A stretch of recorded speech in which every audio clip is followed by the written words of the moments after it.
Hello everybody, welcome to this new video. My name is Fabian Kratzer, I'm a film composer, and today I show you how I compose the music Two Faces. Two Faces is available on Spotify and all other common streaming platforms, and it was a hybrid production. So I recorded live instruments, but I also used a lot of MIDI tracks. How to combine these two elements and the whole process of the composition I show to you in this video. Have fun! So this is a hybrid production, which means I pre-produced a lot of stuff in the DAW. I'm, as you can see, using Cubase here, but I also recorded some strings on top of that to enhance it, to make it more emotional, and we will talk a little bit about the reasons why it was very useful in this case to spend the time and spend the money to record some strings and not use them from my MIDI. So what you can see over here is a little part of my MIDI template. I already, you can see, disabled all the tracks I didn't need for this project. So you just have a more condensed version of it. And you can see the movie over here. And I will talk about my template in another tutorial because it's way too long and it's about the music here. So we just listen a little bit to the clip, to the beginning of it, and what you can hear now is just the MIDI version. So I have the recorded strings over here in the final version, but you can see it's muted, so it's just the MIDI version.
Okay, let's stop over here.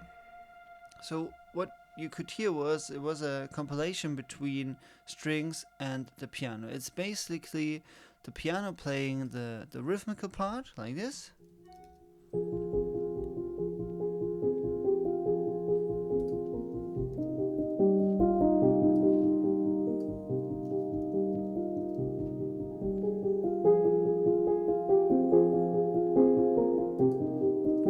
And on top of that we just have the melody, and the strings are playing this one here.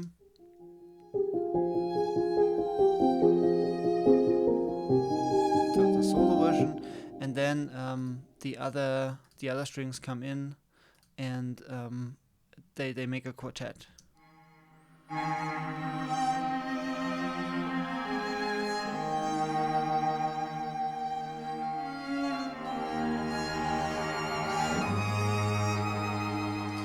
So as you could hear, it sounded fine, I would say. You can get the emotional idea of it, but of course there are a lot of problems in the programming and also in the sound of the strings.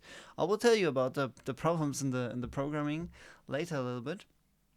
The sound, of course, the problem I I sometimes have with Midi is that all these unrealistic sounds the sounds are too perfect. So, for example, here we have if you listen to the vibrato of the strings.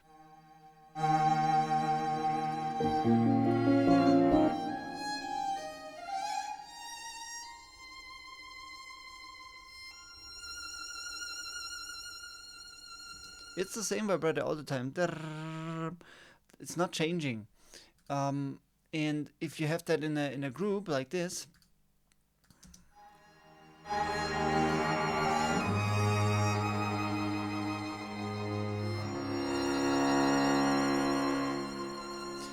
this is what creates kind of an unrealistic sound.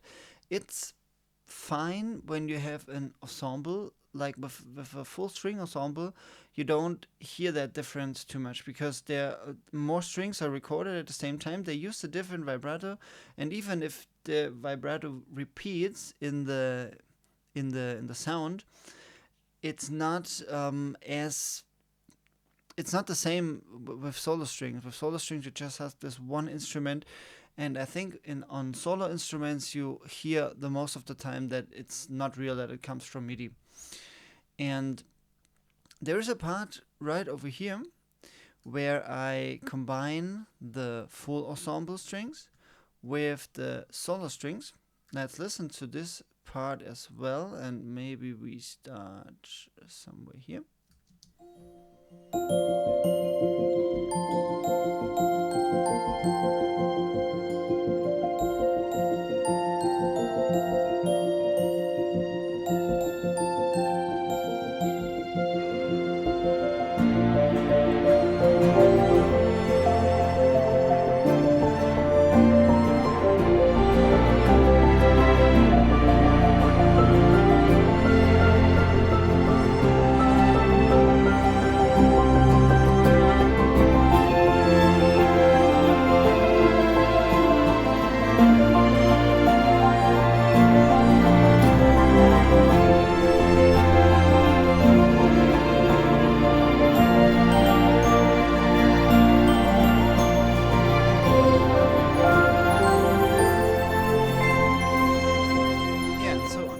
So here we have the combination between the ensemble and the solo strings. Let's listen to the ensemble. The ensemble sounds like this.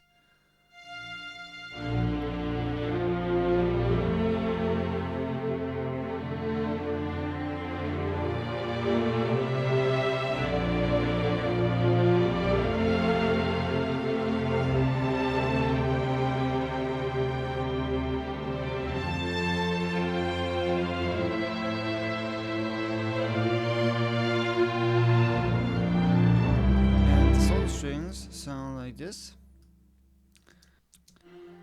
And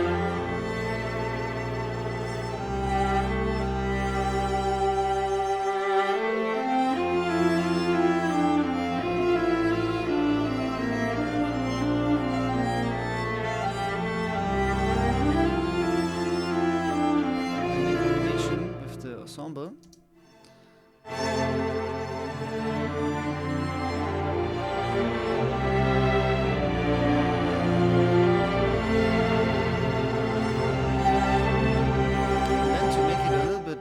Brighter, to make it sounding like a bigger ensemble, I added a full ensemble patch on top of that.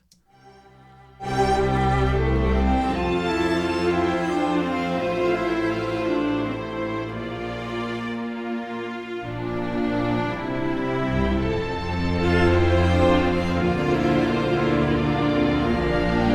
then of course with the piano, the rhythmic element comes to it.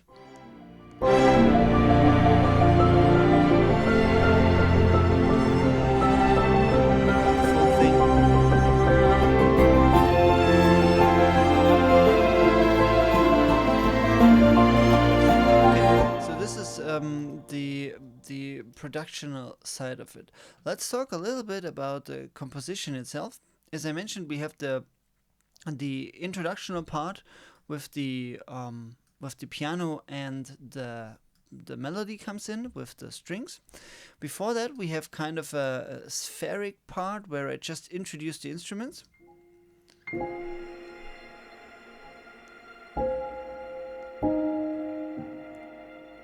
The strings, they play just long notes, they play sul tasto notes, play with the mute, and the piano just plays chords. It's just to bring in the atmosphere, to have this lonely feeling, and just to get an idea for the audience what the whole clip and the whole music will feel like. And then the part with the piano rhythm and the melody comes in. I think piano is always a good instrument to create a rhythmical pattern without being too obvious with percussion. I mean, of course, I could have used the percussion here as well, but I just wanted to create this feeling of, okay, it moves forward, something is moving on, to get for the audience and for the listeners an idea of how the meter feels, but not to be too obvious with some percussion elements. And the combination of piano and string is nothing new. So this is what I did here. And then all the other instruments come in. Let's listen to that string quartet again. So we're starting maybe here.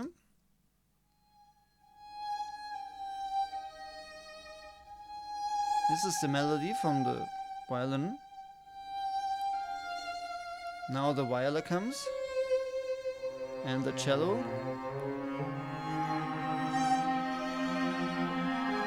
And then violin 1.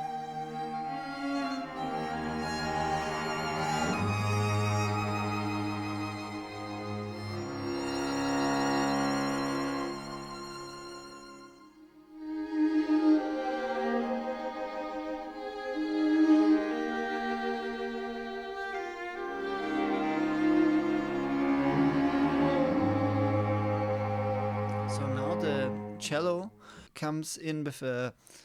So now the cello has a rhythmical pattern, just to create the atmosphere. Okay, it gets denser and denser. The character feels more and more lonely, and it was not enough to just have the rhythmical element from the piano. So this is why the cello also gets a rhythmic thing as well.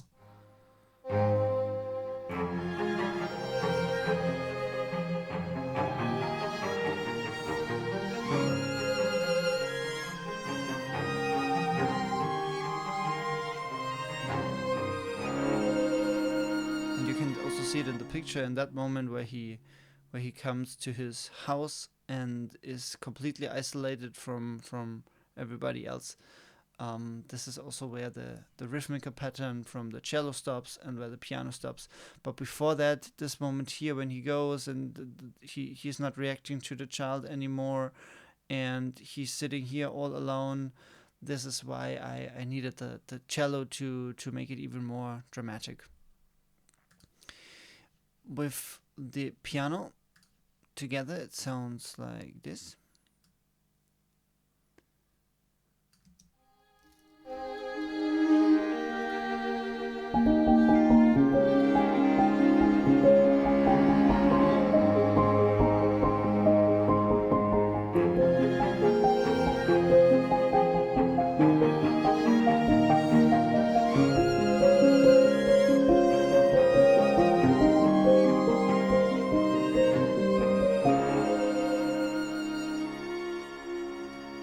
And as you can see over here, I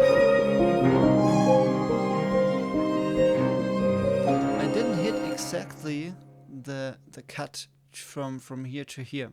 I could have made da da da da da da da da dum, and when we have the cut, the music goes to this. I didn't do this because I didn't want to make an accent here. When you compose the way that you have a lot of hit points, a hit point always creates an accent. this could be very, very good. But in this case, we just see the man coming home, taking off his jacket. It's not that there's nothing to be pointed out about that situation, but still we want to go into that mood of, okay, now he's completely isolated. This is why I didn't exactly fit to this cut.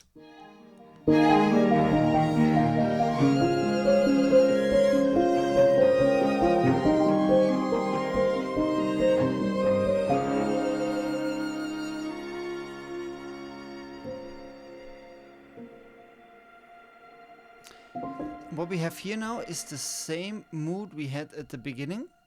So the same atmosphere, the long notes and the strings, the piano which is just playing this arpeggiated chord. And it works here because I introduced it here as well. This is the same feeling, this same feeling of isolation, of being completely alone, and we go back to this mood here.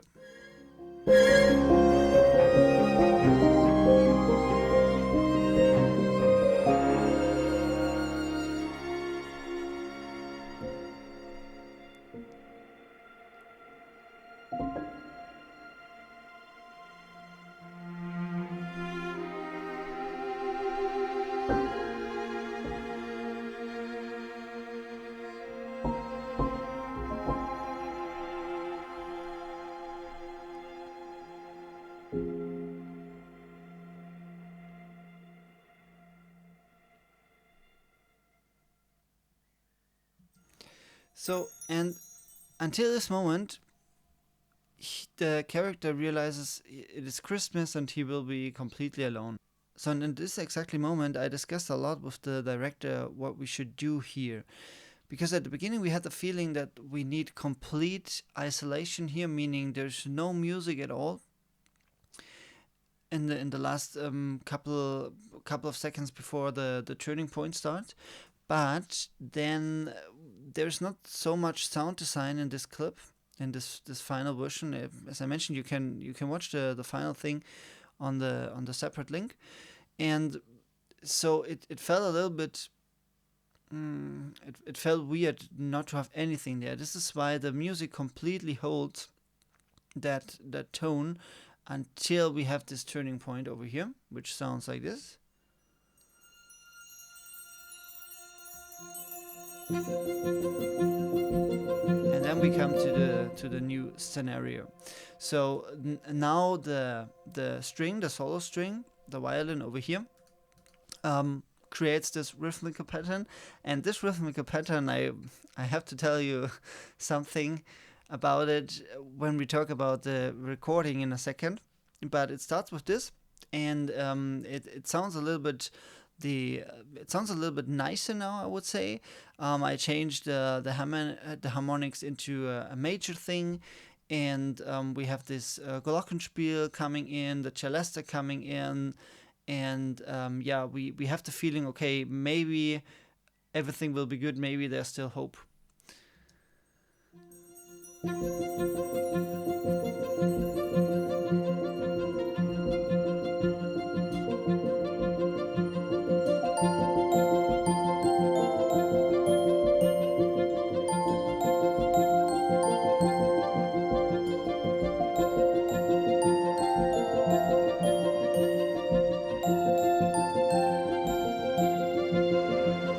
There's also a guitar coming in. This one here. This is an acoustic guitar. I just recorded it in my home studio. I feel always I have a problem with Midi guitars, and luckily I'm able to play a little bit of guitar. So when the most of the time I record them on my own, and then you already have something more alive and something that creates this human thing to your computer MIDI sound. And because it is a Christmas movie and a Christmas spot, I thought, okay, this Glockenspiel and Celesta would work very well and would create that feeling of, okay, kind of a miracle is happening here. He was alone all the time, but then surprise, surprise, the other people from his work come, and he won't be alone at Christmas. So this is the miracle thing appearing.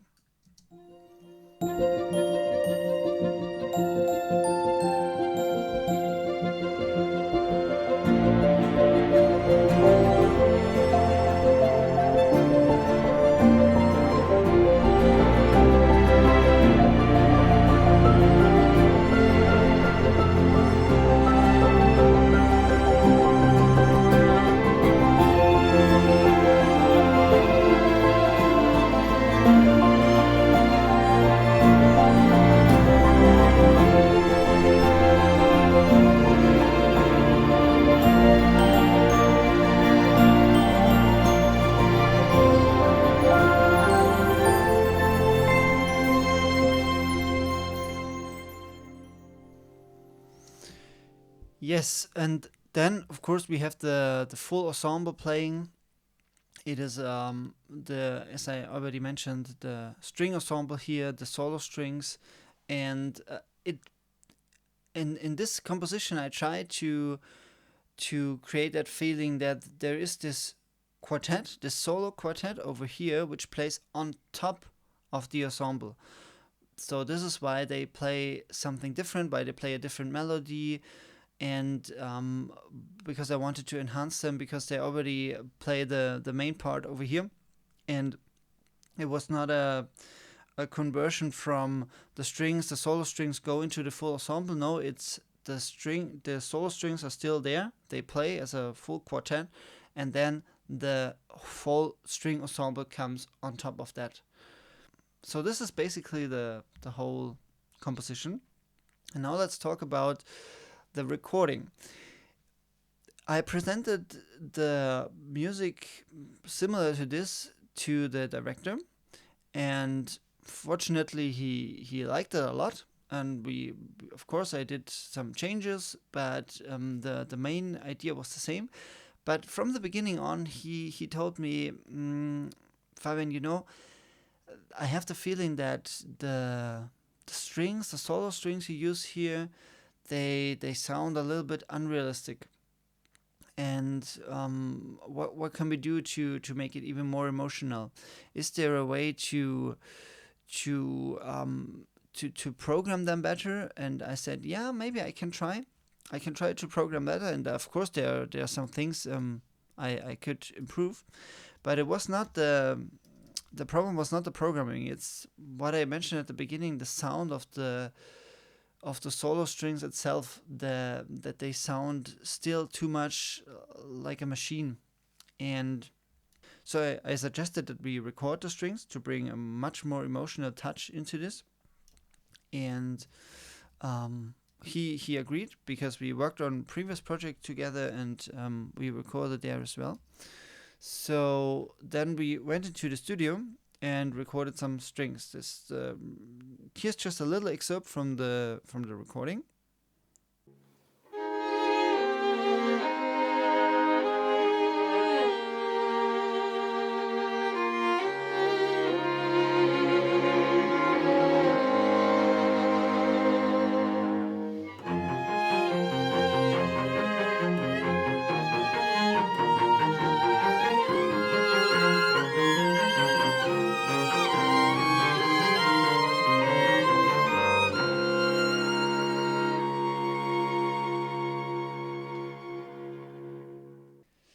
And then I got the recorded tracks. So let's mute the MIDI strings, not the double bass, because the double bass is still something I didn't record that. And here I have all the recorded strings. Let's maybe at the beginning just listen to them in solo.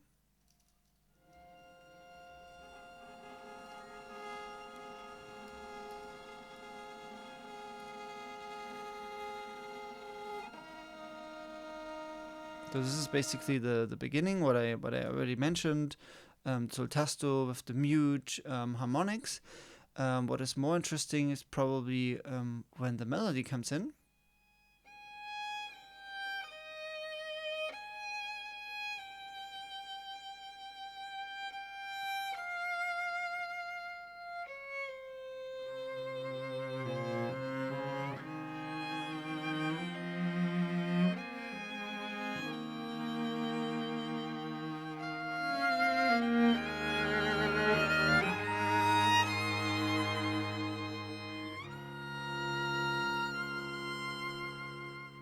So this is not edited at all. It's just the pre-edited version, so that I could work with it here.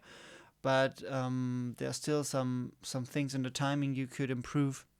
But this is just how I got it, and at the moment I don't have any effects on it. It's just a little bit of reverb to, yeah, that they don't sound so dry. So let's listen to exactly the same part here when the melody comes in with the rest of the instruments. Of course, without the MIDI version, because otherwise we would create a lot of phasing. So let's start maybe here.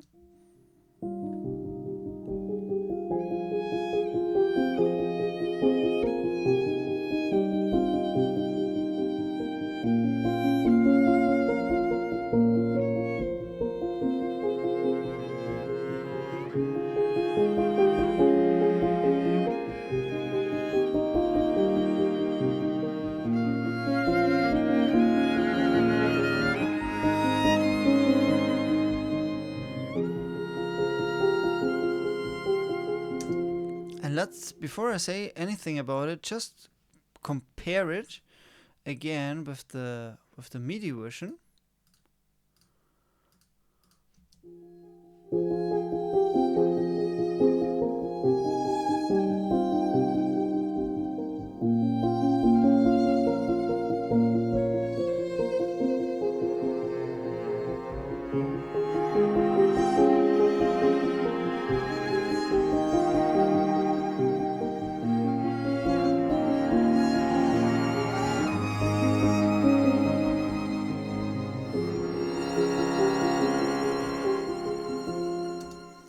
I would be curious what you think about what version you like more. You can write it in the comments. So do you prefer the MIDI one or the real one? The biggest difference when we listen to it the way we do it now is, of course, the use of the microphones. Here we have close microphones, very very close microphones. We listen to this. This is a microphone just a couple of centimeters away from the instrument. Here we have a full a main an overhead recording somewhere a little bit farther away. Probably it's also supported with a close mic as well, but it's already the mix from those microphones. Of course, I could change that in the settings of my virtual instruments. Here, this is the cinematic solo strings, and they give you the option to change all these things. It's no problem at all. But we already get, with this close miking here, the idea of being closer to the character, because the instruments are closer and all of this is more intimate. Because of course, what happens when you are closer to something, you hear it more directly. It's the same with voices. When you hear all the breathing and all that from a character, it's when you're close to it. And this is what we tried with the recording here, to make it even closer, to bring the audience more into the whole setting and closer to the character. Also, of course, those are great musicians, and you don't have to tell them a lot of things about the can you play it here, can you play it here. If your sheet music is well written, if you put all the dynamics into it, then it's completely fine. You will get the sheet music as well. You can download it. You find the link in the description. And yeah, that for me it sounds much more realistic, and especially the vibrato. This is my main concern always about the MIDI instruments. It's, of course, it's human, so the vibrato is always kind of different, and this makes it in a whole thing.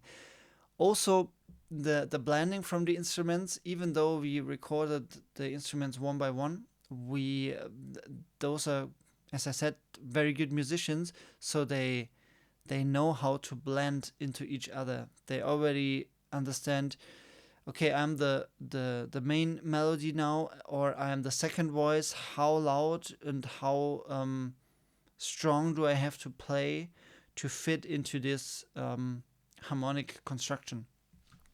So let's maybe go a little bit further with the full strings. Let's just turn off the Midi again.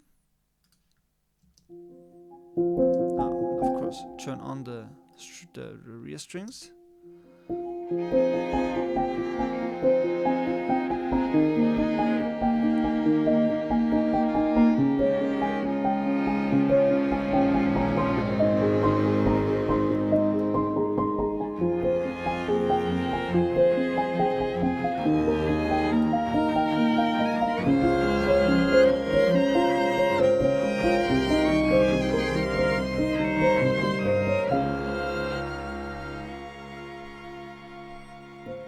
So you remember this was the part where I had the cello playing this rhythm. And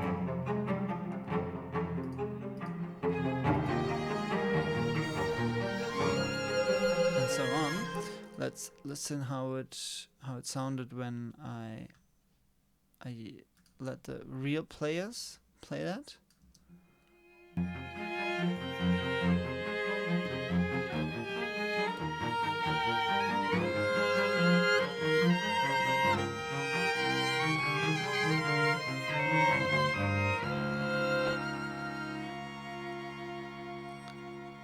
Of course, it's not 100% in time the way it is in the MIDI version, but that's something that's much more human. And of course, the musicians are not a machine. And still, there's a possibility if you want to make it more in time, you can even edit the audio. You can quantize the audio. There are a lot of possibilities. And Cubase, but all the other DAWs, they give you fantastic options, so it's no problem at all. But I liked it the way it was because, as I said, it's more human, and it's, for me, when a rhythmical element like this appears, it's more important that the beginning and the ending works, and something in between. There can be moments when some instruments are a little bit forward or a little bit behind, as long as they don't forget about the whole phrase. And yeah, then we come to the ending over here, and let's listen to it with the recorded strings. Maybe we start a little bit earlier because you can see I colored this first violin yellow here, and now I come to what I wanted to tell you about the rhythmical strings over here. So let's listen to the rhythmic element again.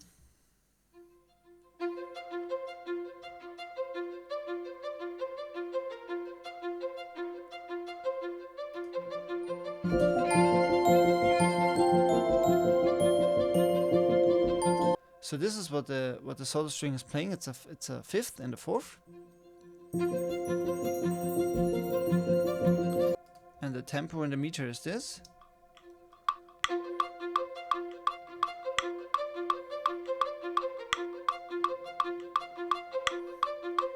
So it's basically 16th notes, but it's the way it is written, da da da da da da.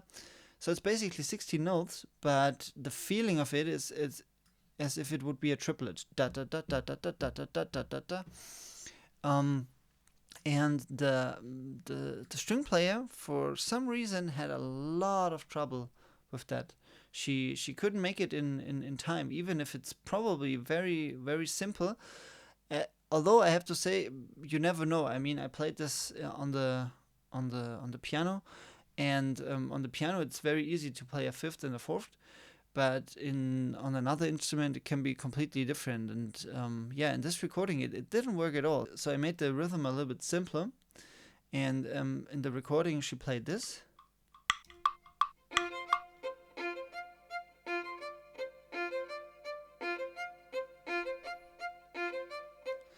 What I like about it is that it sounds much more like a realistic instrument, because if you compare it to this,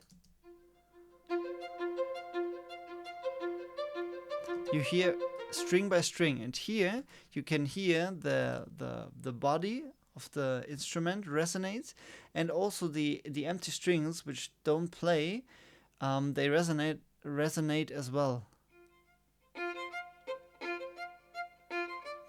But of course, what I don't like so much is that it's a simpler rhythm. It's not the rhythm I wanted to have, and I think it needs this energy here. So at the beginning, I thought, okay, let's just record it like this, and then I do something like this and combine them.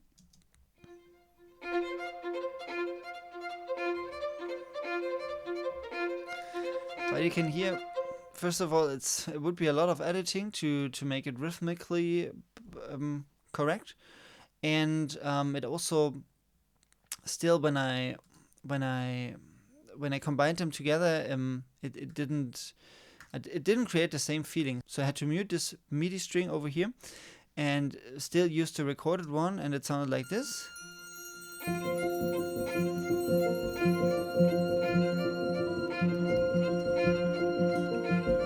So I was not happy with it. You can hear it's not in time, and it doesn't create the same feeling. So we mute it for now, and I show you at the end the final recording, what I did. It's very simple, but I just want to keep it as a surprise.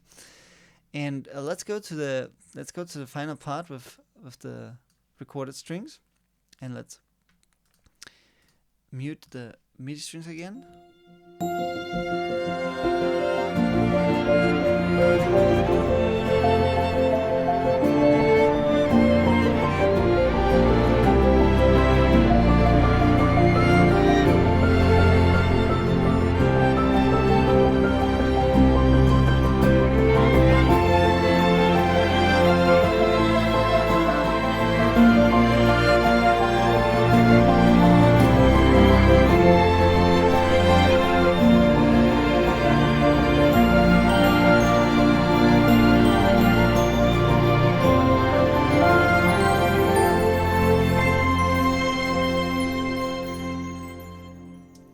Okay, let's talk about what I did musically here with the solo strings.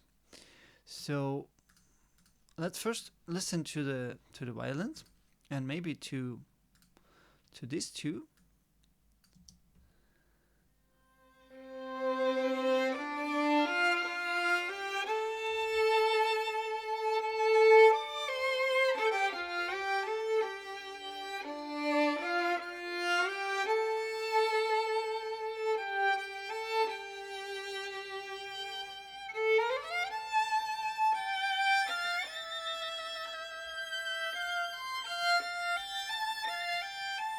You can see at the beginning here, they play unisono all together, and then from here on they play a different thing. The idea of it was that I wanted one of those two strings to be just an ensemble string, so I wanted to add this string to the full ensemble section here, just to enhance it a little bit and to make it a little bit more realistic. And the other one was still the solo string, this one over here, which plays this high melody.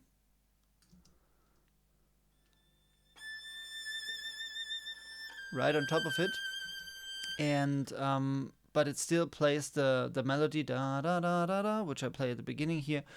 It plays this melody as well, and then in the mixing I mix them differently. I mix this one much closer and this one here much more behind.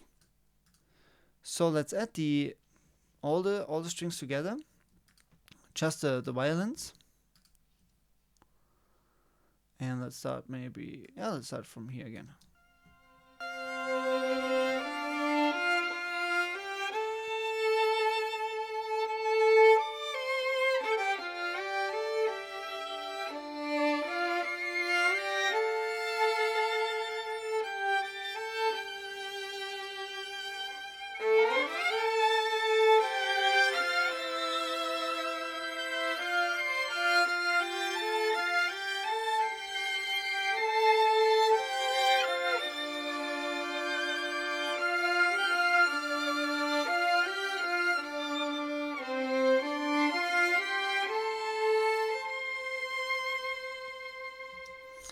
And the viola edit plays this.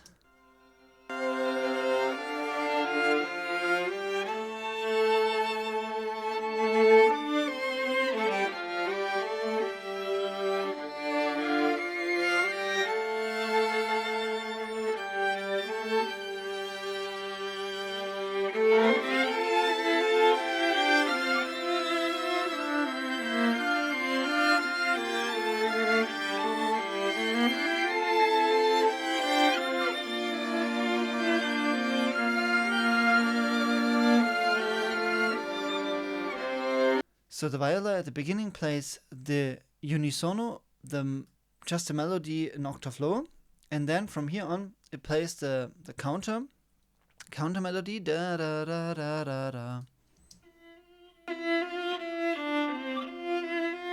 And the other viola, this one over here, I recorded again to enhance it and to combine it with the full ensemble strings. And if we compare this counter melody here from the viola, if we compare it to the Midi version, it sounds like this.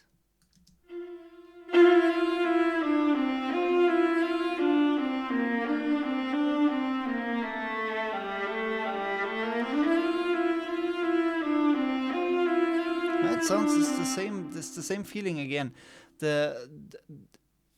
It's a very good library, and I think the programming here is also not bad.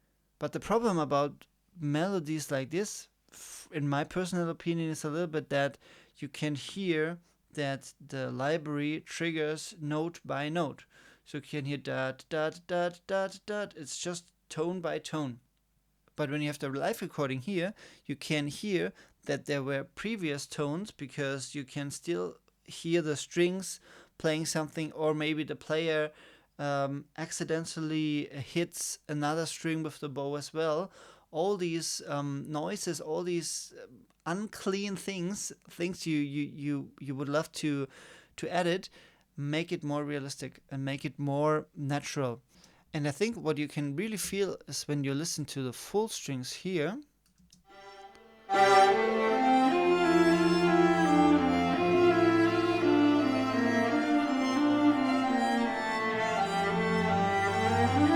And let's just combine it with the section down here.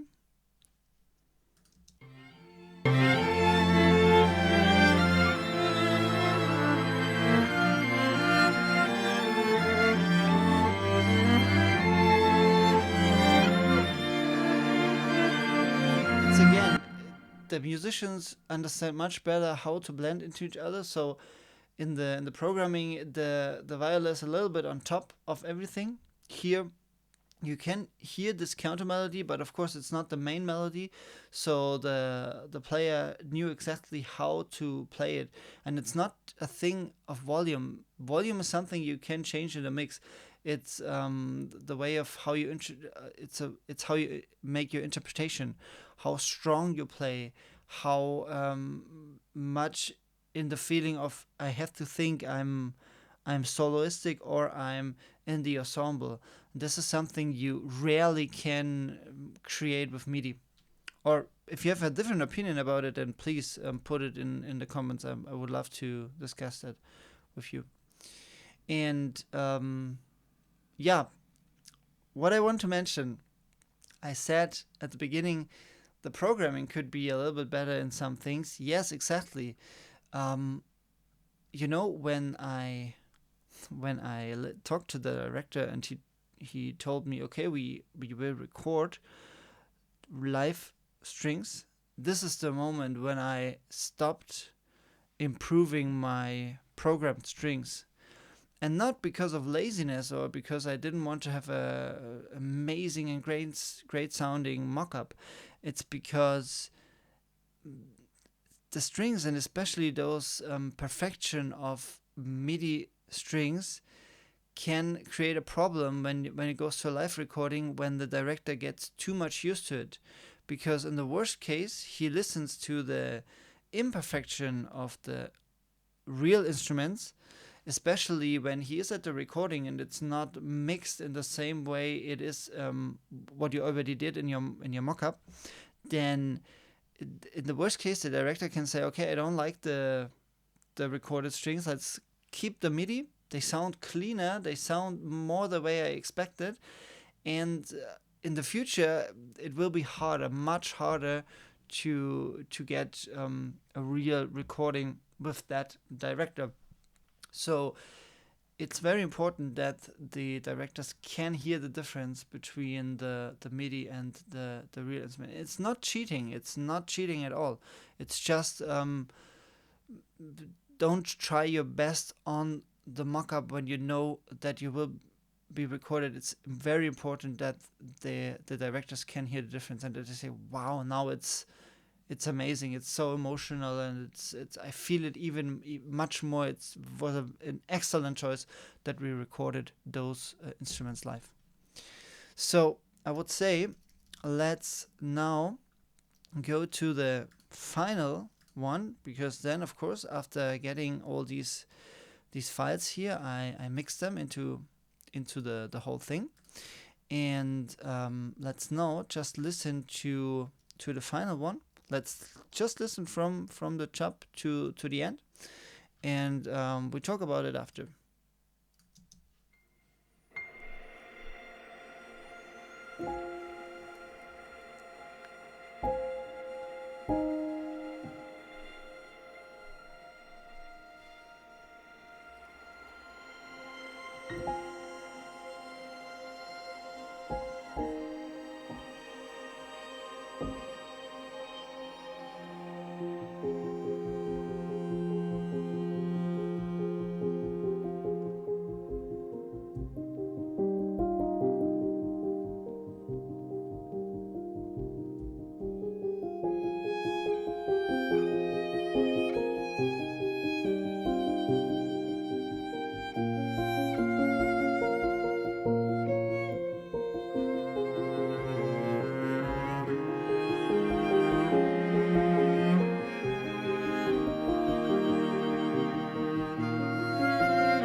Yes, so this is how it worked together with the MIDI and the recorded strings. Yeah, and there's this last miracle we have to clarify. What happened to the yellow strings here, to the rhythmical strings I didn't use? It's very simple. I just used the MIDI one, this one over here, and I tried to mix it the way that it sounds more like my real recorded strings. And yeah, I think it worked very well. And this is something that often happened to me, that rhythmical things I used the MIDI for, because then it's more accurate. It's more the machine, and for phrases, for deep emotions, I use the live recordings. So yeah, this is how I compose the music for Two Faces. The track is available on Spotify and all the other streaming platforms, and you can watch the clip on the YouTube page of the production company. You have the links in the show notes. And guys, as I promised you, the sheet music for the strings, so the sheet music I used for the recording, is available for you for free. You can download it on the link below, and I would love to hear what you think about it. And if you have any questions, just let me know. If you have any questions or comments about this video, just write them below, and you would really support me by subscribing to this channel. That would really help me, and I really appreciate that. Thank you for your time. I hope you enjoyed it, and see you next time. Bye.